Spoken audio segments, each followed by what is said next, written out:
So what happened immediately after that? Was it a situation where like... I stayed on the scene. Oh, yeah, you stayed? I dialed 911, told them a shooting happened.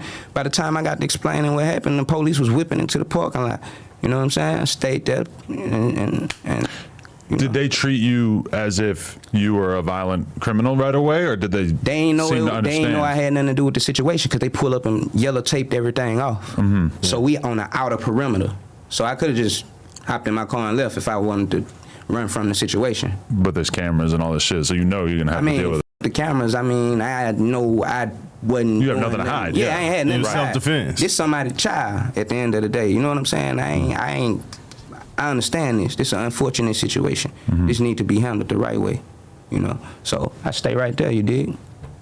Yeah. Wait for them to come. They yellow tape it off. I approach them and let them know I need to, you know, this. I'm involved with this situation. They get the back, push me out the perimeter again.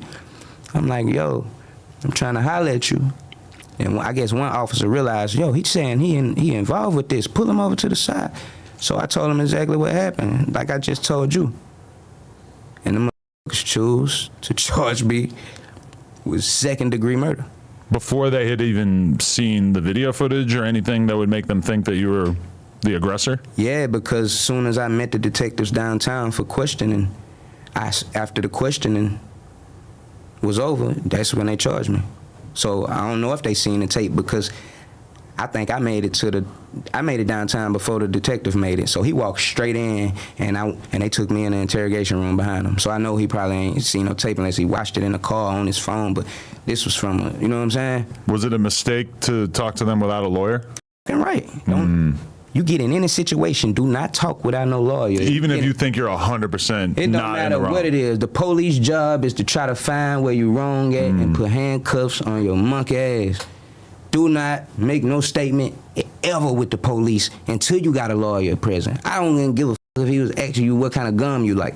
That shit could have been found on the murder scene and he trying to pin you to it. Wrigley's gum, what you like? Damn, we just found that shit on the body. Yeah. Like, nah. I need a lawyer. The police tell me how you doing. I want a lawyer that'll say it back. You're thinking I'm innocent. I got nothing to hide. And if anything, me being so open about my version of what happened is going to make them really believe that I'm telling the truth. That's like human nature to assume that, but you're not talking about humans. You're talking about cops. And they operate differently. And I understand it's their job to find something wrong with your story. Like, so you're in a lose-lose situation with them. From that to the district attorney, it's their job, bro. Right. Damn. You're fighting against a real deal strong force. So how long did you essentially fight that case? 3 years.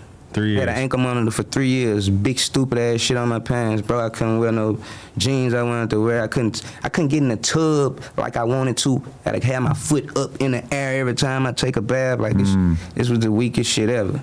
So you made bail pretty quickly? Hell yeah, I made bail quickly. Okay. Well, I had that bag put up. And then it wasn't. I don't even think my bread got touched. I think my people just threw my people I just paid them when I got out.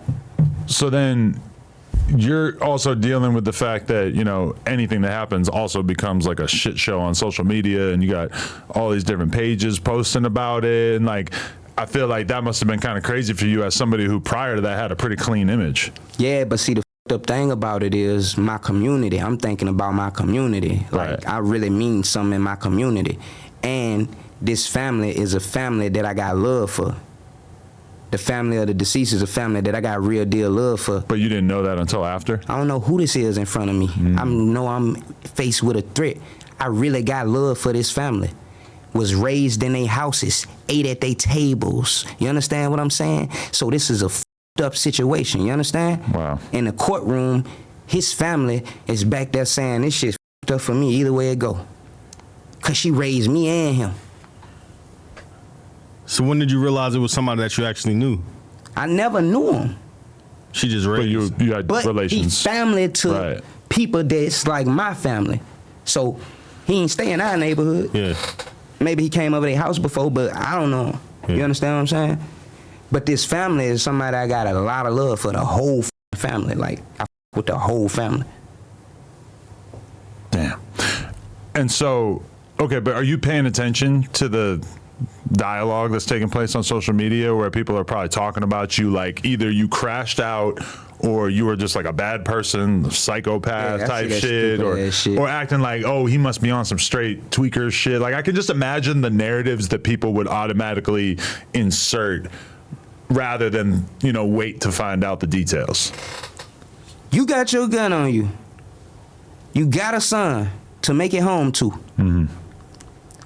You think somebody is finna take your life.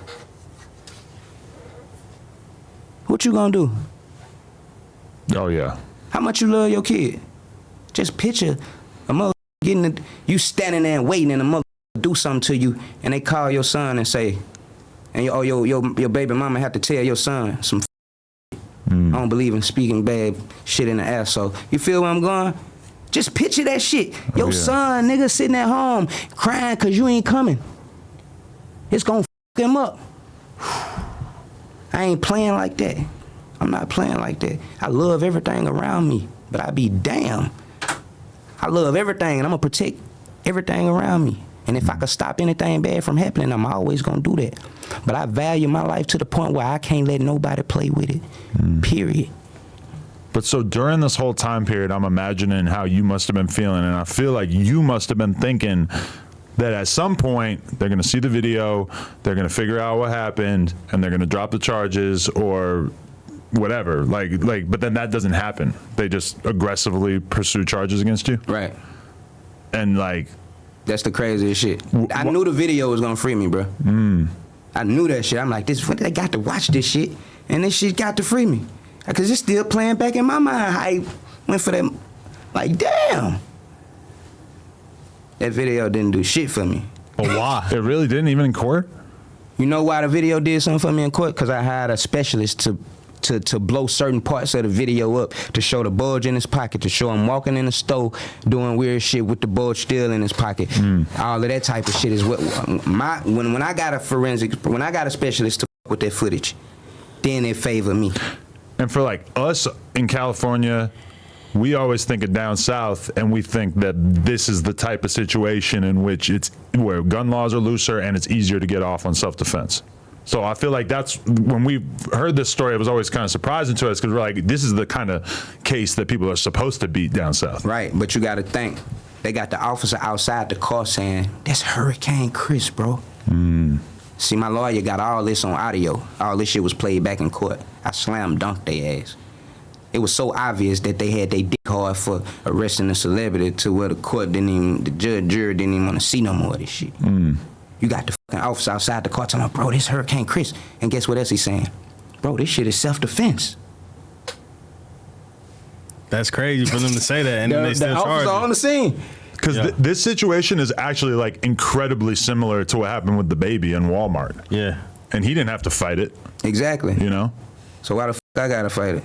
I'm in Louisiana, a place to go through any type of legal shit. You go down there, your ass do life for jaywalking. They changing all kind of crazy laws. Now they don't even do parole in Louisiana no more. Like, your ass go to jail, you gotta do all your time. They taking parole away. They trying to do all kind of shit like this. Louisiana, if you go to a lot of places, you might not know this, but Louisiana, you go to jail, you still gotta go work out in the field, like on life. That shit for real. Wow, really? Yeah, hell yeah. Go to Angola, get a charge where your ass sentenced with some monster shit where you around nothing but lifers. Boy, I could show you pictures. I got a homeboy who got 2 life sentences right now. He go to the hole every other day because he won't go and work in the field. Wow. Like, this shit is some back in the day slavery type shit going on in Louisiana. Wow. You see, Boosie got the fuck up out of there. I got the fuck up out of there. Wayne got the fuck up out of there. Birdman, everybody. Young boy, you gotta get the fuck. They want your ass. Facts. And I did all type of shit for my city. All the state representatives that then called me to come perform at parades and ride on floats.